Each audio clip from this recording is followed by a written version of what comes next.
E a gente abre a edição de hoje do nosso programa com um tom de despedida. Por que despedida? Ontem a mudança foi realizada no Palácio da Alvorada. Mudança que eu me refiro, mudança mesmo, caminhões de mudança. Hoje a retirada de pertences do presidente Jair Bolsonaro acontecem no Palácio do Planalto. Objetos pessoais, documentos, alguns móveis, tudo que pertence ainda ao presidente Jair Bolsonaro está sendo retirado do gabinete dele, assim como são transferidos também objetos que não fazem parte do patrimônio da União nos gabinetes de funcionários do primeiro escalão do governo, como, por exemplo, o Ministério da Casa Civil, que funciona dentro do Palácio do Planalto. A sede da presidência deve e vai disponibilizar, inclusive, ainda hoje para vistoria, alguns reparos e já a partir do dia 1º de janeiro para a posse do presidente eleito e diplomado Luiz Inácio Lula da Silva. Eu já trago aqui esse assunto para que a gente possa repercutir com o nosso time nesta sexta-feira. E hoje temos a volta aí do nosso Constantino Serrão. Ótima tarde para você. Cristiano Vilela também aqui conosco no 3 em 1. Consta, eu quero um pouco da tua análise. Ontem nós não ouvimos o teu comentário, você não fez o nosso 3 em 1 ontem, mas hoje eu quero muito entender porque essa imagem, nós não temos ainda essa imagem, o Edu Novak está tentando pegar aqui para exibir a todos. Essa é uma imagem muito forte, né? Como é que você vê isso? Boa tarde, Paulo. Boa tarde aos colegas e toda a audiência.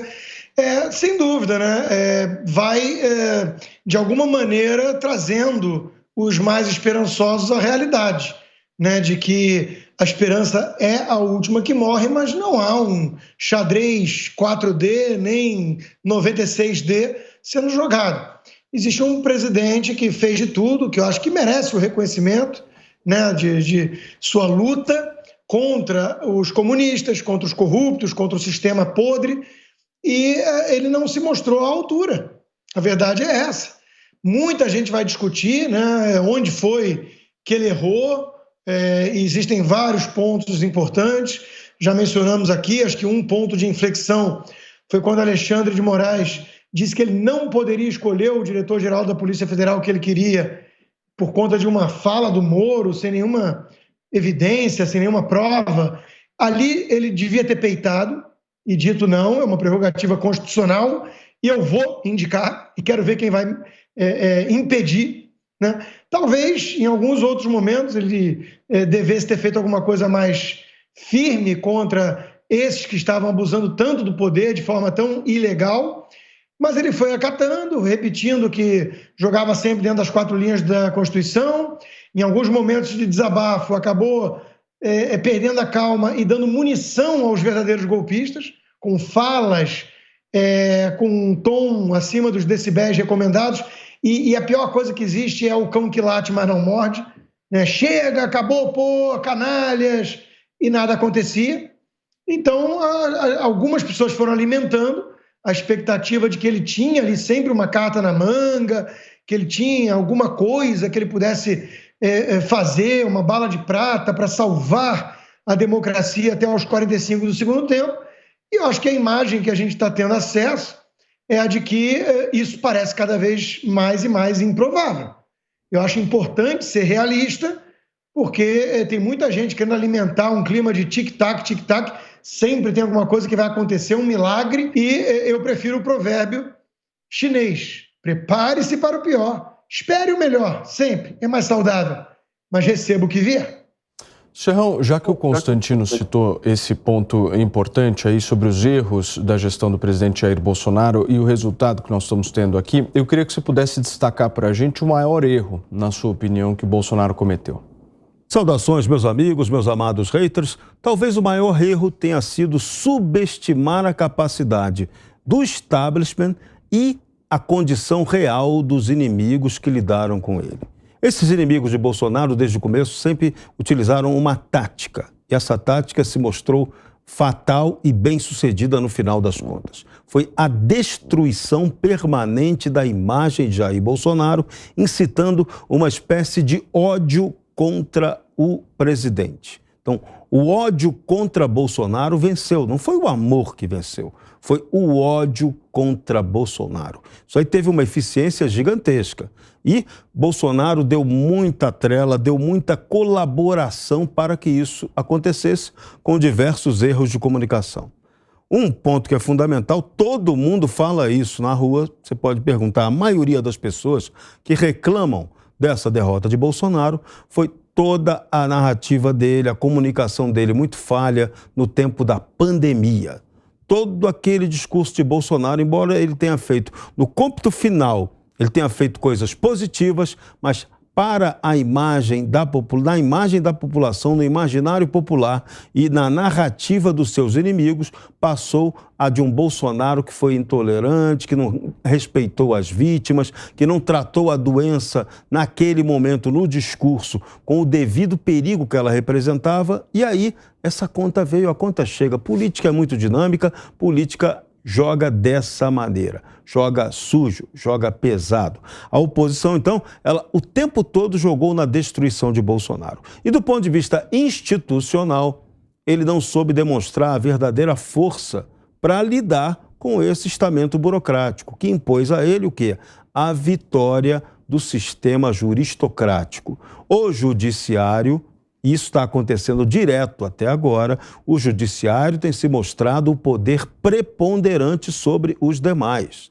Você vê como nós exibimos ainda há pouco no Direto de Brasília, o presidente do Congresso Nacional dando explicações junto com o vice-presidente do Tribunal Superior Eleitoral e ministro do Supremo Tribunal Federal que vai se aposentar, Ricardo Lewandowski, dando explicações. Espera aí. O Poder Judiciário só tem que dar explicações sobre questões de julgamento de matéria e não sobre questões de decisão política. E a todo tempo o Judiciário está tomando decisões políticas e os políticos estão deixando que esse lugar que seria deles ser ocupado. Então esse é o maior erro hoje da institucionalidade brasileira e Bolsonaro foi vítima claramente desse processo. O que vem por aí agora é extremamente perigoso, porque não dá para a gente ter o judiciário governando o tempo todo. O novo governo que vem aí, ele vai querer governar também. Será que ele vai aceitar essa competição com o poder judiciário? Eis a questão. Eu acho que ele não vai aceitar, não. Esse não é o jeitinho do PT. Cristiano, eu vou jogar uma pergunta aqui para você, mas se o Constantino e o Serrão também quiserem responder, eu acho que dá uma boa discussão. Afinal de contas, eu vi uma crítica em relação ao presidente Jair Bolsonaro que tem tudo a ver com o liberalismo econômico de Paulo Guedes. Segundo essa crítica, o presidente Jair Bolsonaro, além dos adversários, teria subestimado também a força política das políticas sociais. Então a gente vê um presidente Luiz Inácio Lula da Silva já no primeiro dia de governo forçando mão para furar teto, criar gastos, mas garantir lá o pagamento dos R$600 dessa política assistencialista que o PT sempre promoveu aqui no país. O meu ponto é o seguinte: será que o presidente da República não subestimou a força disso? Porque se a gente analisar historicamente aí no governo Bolsonaro, ele começa a fazer um pagamento forte do Auxílio Brasil no final do primeiro semestre deste ano, né? 2022, ou seja, 2019, 2020 nós tivemos a pandemia, 21 a continuidade da pandemia, e aí 2022, na proximidade da eleição, é que chega a ideia do Auxílio Brasil com força. Como é que vocês enxergam isso, Cristiano? Olha, Paulo, uma boa tarde para você, para o Serrão, Constantino, para todos que acompanham o 3 em 1. Olha, eu pessoalmente eu não faço essa análise. Eu vejo que o presidente Bolsonaro, ao longo do seu governo, ele se utilizou sim de expedientes mais sociais, seja através do Auxílio Brasil, seja daquele auxílio que tivemos no período da pandemia e que acabou sendo muito importante até para famílias em situação de vulnerabilidade. Nós tivemos diversas medidas que foram adotadas no âmbito da Caixa Econômica Federal, né, em diversos setores que, de alguma forma, fizeram com que o governo tivesse, sim, uma visão social. Eu vejo que, nesse aspecto, o presidente ele acertou. Talvez ele demorou um pouquinho, no primeiro ano ele ainda tinha um pouco de dificuldade, inclusive com o próprio Congresso, mas depois da pandemia para frente, ele acertou o toque nesse sentido. Onde eu vejo a falha do presidente, e não dá para dizer também que foi nenhuma falha grandiosa, porque de fato ele teve quase 60 milhões de votos, então ele foi muito bem eleitoralmente. O que eu vejo que faltou, talvez, essa pequena distância para eventualmente suplantar o candidato Lula da Silva foi o fato de não ter, no momento final da reta final, aberto um pouco mais o seu discurso. E com isso permitido que algumas forças importantes de centro, que algumas forças importantes que tivessem um DNA antipetista, acabassem, na dúvida, indo para o lado do PT. Ele acabou caindo no jogo da dualidade, no canto do petismo nesse jogo da dualidade. Então eu vejo que se ele tivesse, especialmente na reta final, aberto um pouco mais esse discurso, parado de falar só para convertidos, ele teria trazido esses atores mais ao centro e poderia ter ganhado a eleição. Então, ao meu ver, o erro foi aí. Mas provocando um pouco mais vocês, se houve uma política social clara do governo Bolsonaro, como é que se explica essa diferença gigantesca dos votos que nós tivemos, inclusive no Nordeste, ou seja, em que o discurso petista é enraizado, um discurso social, dizendo que vai dar auxílio, a gente sabe como é que funciona. Meu ponto é justamente esse, Constantino, porque existe uma romantização, é claro, dessa questão liberal, mas existe também a questão política eleitoral, num Brasil extremamente desigual como é esse, né? Paulo, eu vou até comentar, mas antes a gente tem que checar várias premissas. A PEC fura-teto, que alguns veículos de comunicação estão chamando de PEC da Bolsa Família, não é para gastar dinheiro com isso. Para isso, bastava muito menos por um ano para garantir aquilo que foi promessa de campanha do Bolsonaro, inclusive, né? Então, se trata ali de algo muito maior para poder fazer a divisão do butim com os comparsas do PT. E os pobres do Nordeste são os últimos que vão ver a cor desse dinheiro e, na verdade, eles vão pagar o pato. Porque quando chegar neles migalhas, esmolas, a inflação vai ter comido todo o ganho, né? Então, basta ver se os assistencialistas estão felizes na Argentina. Acho que não. Outro ponto é que o Bolsonaro ele entendeu isso e tentou neutralizar essa vantagem petista no Nordeste. Mas aí esbarra numa questão de comunicação e de mídia. Enquanto que Bolsonaro era o contrário. Era a despiora da economia, tudo que ele fazia era errado. Apesar do Bolsonaro, as coisas tinham melhorado quando melhoravam, ou quando pioravam era culpa dele mesmo no meio de uma pandemia e de lockdowns que ele foi contra e os seus adversários a favor e não serviram para nada, a não ser prejudicar os mais pobres. Então, a narrativa pesa, né? Tem muita gente que assiste essas imprensa, essa emissora de televisão e tudo mais. Então, isso pesou também contra ele. Ele poderia ter sido mais moderado na mensagem, tudo. Eu acho que ele ficou um pouco mais durante a campanha. De novo, cadê o Lula moderado? O Lula atraiu o voto dos tucanos, pseudo-liberais, do Armínio Fraga, porque se mostrou moderado? Claro que não, ele não falou nada, ele não apresentou plano de governo. O que ele falou é o que ele está fazendo. Quero regular a imprensa, furar o teto, revogar a lei trabalhista e parar as privatizações. Promessas de campanha. Não há estelionato eleitoral aqui. Existe, sim, tucano iludido, que acreditou num Lula moderado que nunca existiu, que a imprensa inventou. Então, daí você percebe a dificuldade da gente analisar tudo isso como se houvesse ali uma normalidade da mídia, das instituições e dois candidatos apresentando suas propostas. Não foi nada disso que aconteceu no Brasil. Absolutamente nada parecido com isso. Consta, mas meu ponto aqui que eu trouxe para vocês refletirem é justamente, na minha avaliação, talvez um atraso nessa política social. Porque a pandemia, se nós analisarmos, ela aconteceu para valer mesmo em 2020. Onde a gente aqui na Jovem Pan, inclusive, acompanhamos tudo o que aconteceu no Brasil. Esse Auxílio Brasil de R$600, ele chega no primeiro semestre de 2022, Serrão. Ou seja, você tem um gap temporal aí. Nós estamos falando aí de pelo menos um ano e meio aí de atraso, ou não? Sim, mas tem um detalhe que você não pode esquecer. E aí esse detalhe tem que ser lembrado. O maior erro do Bolsonaro que jogou contra ele foi o erro de comunicação. Veja, durante a pandemia, até furando o teto, tá? E isso foi negado, mas houve mesmo um furo de teto, não teve outro jeito. O governo federal pagou o que se chamou de auxílio emergencial. Isso aí salvou a barra de muita gente no momento de fecha tudo, no momento de pandemia forte. Então, essa medida foi uma medida muito correta. E naquele momento o governo até ampliou a base de assistência às pessoas carentes. Então, dizer que não agiu no social, não, agiu sim, agiu no social. Agora, em termos de propaganda, foi muita falha. Por exemplo, você depois continuou pagando o auxílio, o Bolsa Família, que você mudou de nome para Auxílio Brasil, depois aumentou até o valor disso, mas continuou na propaganda, o cartãozinho lá continuava escrito Bolsa Família.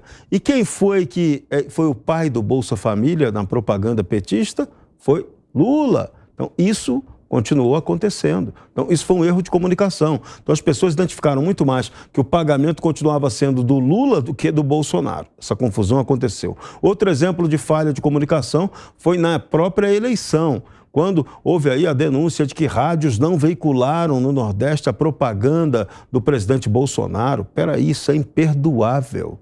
Se não houve um controle do governo sobre isso, se o governo não fez uma parceria de comunicação com as rádios, ele que errou muito. Muito. Então, isso aí ficou evidente. E outro ponto, né, que também a gente não pode negar, isso talvez tenha sido não um erro necessariamente do Bolsonaro, mas foi um problema que ele não conseguiu resolver e não atendeu. Isso se voltou contra ele, foi previsível. Chamamos a atenção disso aqui. Foi a não aprovação pelo Congresso Nacional do voto impresso pela urna eletrônica para a conferência 100% na própria sessão eleitoral. Bolsonaro, nesse caso, foi traído até pela sua base aliada. Até o presidente de seu partido, Valdemar da Costa Neto, cansou de encher a boca para falar que ele foi contra isso. Pois é, agora chora, e o choro não é livre. Perdeu a eleição. Perdeu a eleição. Agora não adianta chorar, a nega está lá dentro, como diria o antigo locutor esportivo Celso Garcia, o cara que foi o descobridor do Zico. Então, é muito sério isso aí não tem como consertar. Passou, foi um erro estratégico. O establishment impôs a sua versão e venceu. Tivemos que votar dentro do dogma eleitoral. E, no fim das contas, perdeu o mané, como disse o outro. Agora, Cristiano, como acho que foi você mesmo quem citou, houve uma aposta muito forte num determinado nicho de eleitores específico, né? E ao longo desses 4 anos, um diálogo muito concentrado com esse nicho. Exatamente, Paulo. Eu vejo que é importante que o candidato, que a personalidade política tenha realmente um nicho, um segmento do eleitorado, um segmento da sociedade que seja o seu núcleo duro. E isso acontece bastante com o presidente eleito também. O Lula, você tem ali um determinado segmento da sociedade que é lulista. Agora, esse time que já tem um verniz próprio do candidato, ele não é o suficiente para ganhar a eleição. Ele é o suficiente para ir para o segundo turno, ele é o suficiente para limpar os eventuais adversários dentro de um mesmo campo político, mas ele não é suficiente para ganhar a eleição. Para ganhar a eleição, é necessário, sim, dialogar com outras forças políticas. E nesse processo eleitoral, isso ficou muito claro. Um candidato à esquerda, um candidato à direita.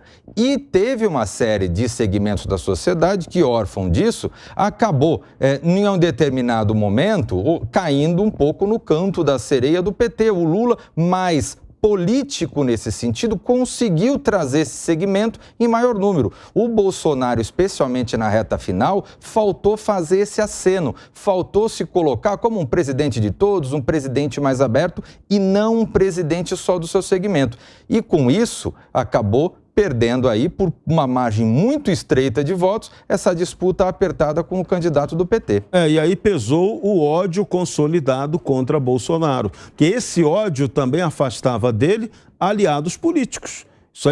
Esse ódio contra o Bolsonaro foi muito eficiente, ao mesmo tempo que também foi totalmente deficiente a comunicação do presidente para neutralizar esse ódio. Fala, Constantino. Eu posso passar aqui um programa inteiro apontando falhas, defeitos, equívocos, deslizes do presidente Bolsonaro. Mas o problema que eu vejo com a análise que o Cristiano acabou de fazer é que, de alguma forma, está jogando a responsabilidade da derrota para ele. Se ele, ao menos, tivesse adotado uma postura diferente no final, se ele tivesse acenado para o povo mais de centro ou moderado, eu não compro essa narrativa. O Lula não acenou para o centro, não se mostrou moderado, nada disso. Quem quis cair no conto da carochinha, no canto da sereia, fez de livre e espontânea vontade. Então, assim, não houve mérito do Lula do outro lado. Houve estupidez, imbecilidade, suicídio dos tucanos que fizeram L.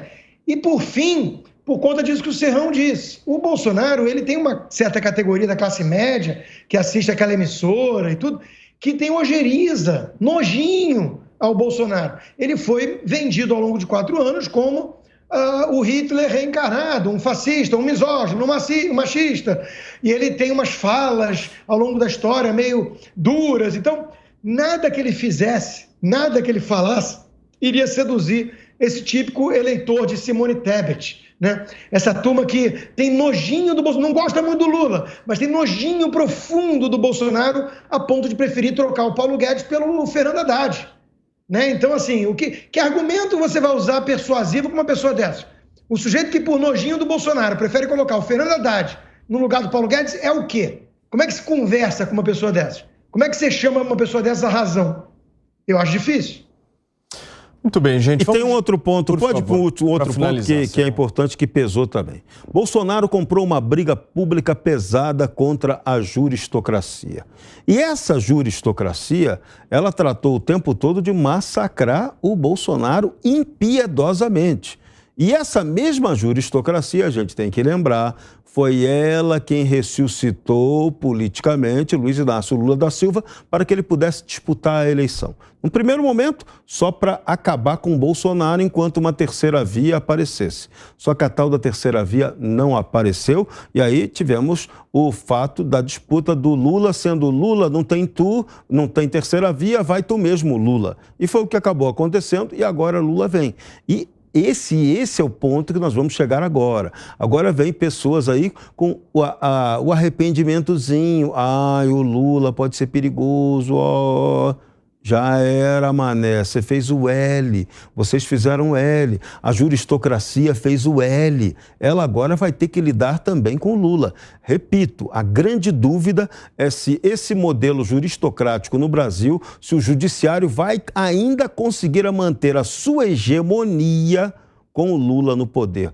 Lula não quer dividir o poder dele com ninguém. Se o judiciário, se a cúpula juristocrática acha que Lula vai ceder nesse ponto, não vai. Só aí vem a minha dúvida. E se o plano dessa juristocracia também não é derrubar Lula para colocar no lugar dele Geraldo Alckmin, que já está ali no aquecimento? No Brasil, tudo é possível.